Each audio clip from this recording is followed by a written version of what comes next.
तो प्रिय छात्रों, एक बार फिर स्वागत है आपका 9th चैप्टर राष्ट्रीय खेल पुरस्कार, जिसमें हमने 3 पुरस्कार हम कर चुके हैं, राजीव गांधी, अर्जुन और द्रोणाचार्य। अब 2 पुरस्कार रहते हैं, एक ध्यानचंद पुरस्कार और एक भीम पुरस्कार। आज इन दोनों के बारे में चर्चा करेंगे। जो पहले 3 थे वो हमने एक एक करके लिए हैं, वो तीनों इम्पोर्टेंट है और फाइनल पेपरों में पूछे जाते हैं। इनमें से कुछ शॉर्ट क्वेश्चन ही पूछे जाते हैं, 2 नंबर में या 3 नंबर में या 1 नंबर में, वो हम रिवाइज कर लेंगे। तो पहले करते हैं हम ध्यानचंद पुरस्कार। ये पुरस्कार भी किसी भी खिलाड़ी के लिए बड़ा गौरवान्वित होता है। ध्यानचंद बेटा एक हॉकी के महानतम प्लेयर हुए, जिसके नाम से ये पुरस्कार दिया जाता है। ये पुरस्कार कब शुरू हुआ? ये पुरस्कार 2002 में शुरू हुआ था। तो अब इसमें क्या क्या दिया जाता है? तो जो सेम पिछले अवार्ड्स में थे, एक मेजर ध्यानचंद की प्रतिमा, 5 लाख रुपए और प्रशंसा पत्र, ये दिए जाते हैं। तो इसमें मोस्टली जो ये पुरस्कार दिया जाता है, जो खिलाड़ी रिटायरमेंट हो जाते हैं, यानी जो वर्तमान समय में नहीं खेल रहे, अपने पास्ट में जिन्होंने अच्छे प्रदर्शन किए हैं, कुछ रिकॉर्ड्स बनाए हैं, उन खिलाड़ियों को दिया जाता है। तो ज़्यादातर तो बस राशि पूछी जाती है, तो इसमें राशि भी वही 5 लाख है। कब शुरू हुआ?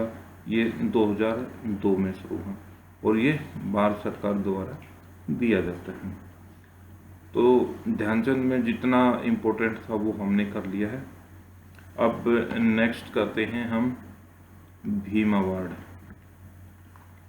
बेटा जो ये ऊपर के हमने सभी अवार्ड्स किए थे, ये भारत सरकार द्वारा दिए जाते हैं, लेकिन जो भीम अवार्ड है वो हरियाणा सरकार द्वारा ही दिया जाता है। ये कब शुरू हुआ था? ये 1996 में शुरू हुआ था भीम अवार्ड। जैसे नाम से ही जाने जाता है कि भीम भी महाभारत के ही एक पात्र थे, जिनके नाम से ये दिया जाता है। तो इसमें भी बेटा क्या क्या दिया जाता है? वही एक भीम की प्रतिमा, 5 लाख रुपए और एक प्रशंसा पत्र। ये तो मेन चीज़ें हो गई। अब इसके लिए क्या क्या रिक्वायरमेंट्स होगी?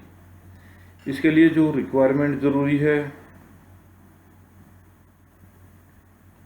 वो है, यह एक ही वर्ग के खेल के एक से ज़्यादा खिलाड़ी को पुरस्कृत नहीं किया जाता।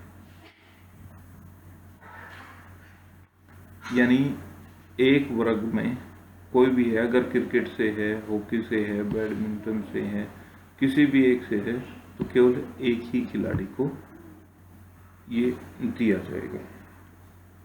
इसका क्राइटेरिया क्या है?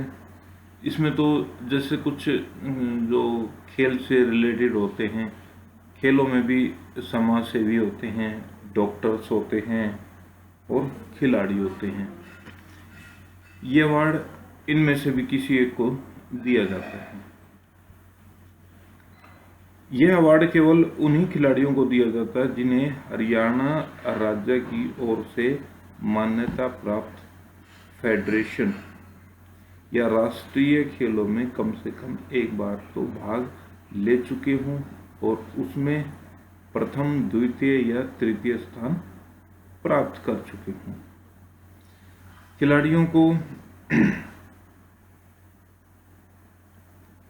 यह अवार्ड एक बार मिल चुका है तो दोबारा ये पुरस्कार के लिए वह पात्रता, मतलब एलिजिबल नहीं होता है। इस अवार्ड के संबंध में हरियाणा सरकार ही अंतिम निर्णय लेती है और इसके प्रति कोई भी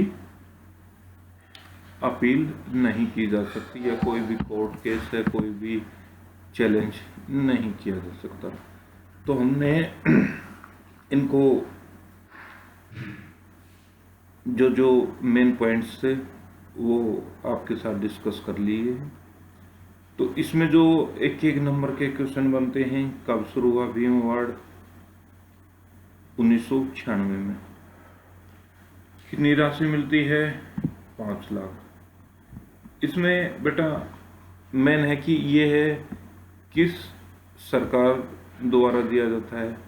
ये भारत सरकार द्वारा नहीं दिया जाता, ये हरियाणा सरकार द्वारा दिया जाता है। इसमें सिर्फ यही एक नोट करने की है कि अगर एग्जामिनर कोई भी आपको कोई चेंजमेंट के लिए या आपकी नॉलेज के लिए